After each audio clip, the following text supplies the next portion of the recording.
Okay. When I first came to the US, I was exposed for the first time to the most wild and rude capitalist system in the world. Everywhere I went, I saw these sale signs and buy today and sale ends tomorrow. I was exposed to all this information every day.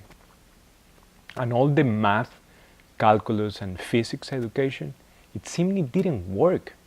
It seemed it didn't help me out of in this environment. But I remember that I had a lot of stuff. I had a lot of things around my house, but I never really had money in my pocket. Does that ever happen to you? It happened to me, and I felt miserable. I felt really stupid. I felt used by the system. So now that's why I'm here today, sharing this free video with you. I want to share with you 5 tips that I've learned throughout the years. So I'm not a financial advisor, and I don't want you to take it like that. Take it as a friend that is sharing some information with you. The tips that I want to share with you are related to your home, your car, your retirement, your dreams and passion, and finally, your money. Yes, your money. Let's begin with your house. Your house, if you rent the place where you live, the only one that is building wealth is your landlord. Your landlord's pocket are getting fatter and fatter every time you pay your rent. So, you should buy the place where you live. The place where you live is the one that is going to give you happiness. It's your home. There is a lot of people out there that is going to tell you that you should buy your house today, that today is the right time to buy a house. But let me tell you something.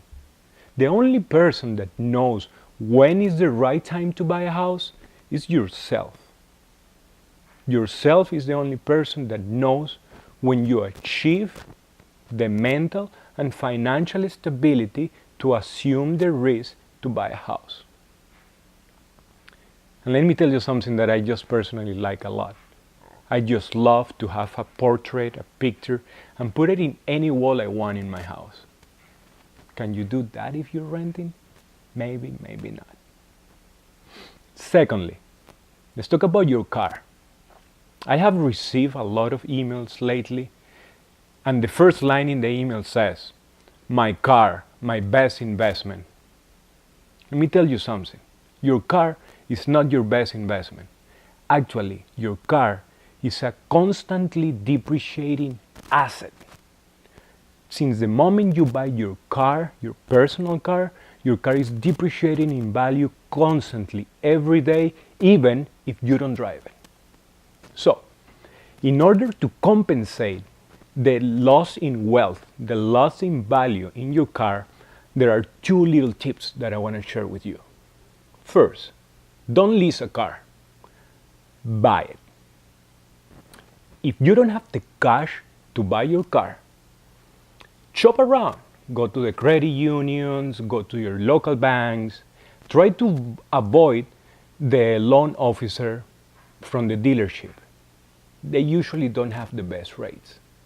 But buy your car. And secondly, buy a foreign car.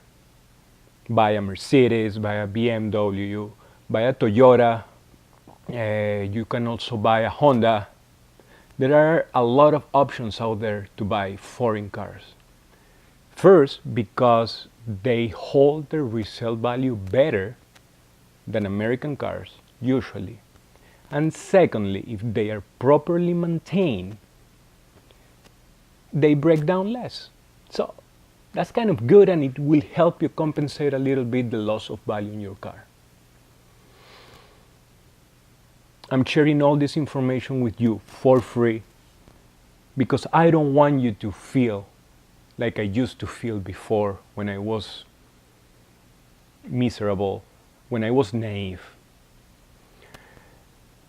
So we talk about your house, we talk about your car. In the following videos, we're going to talk about your retirement, we're going to talk about your dreams and passion, and finally, we're going to talk about your money. If you want more information right away, you can go to TheLeaderGuy.com.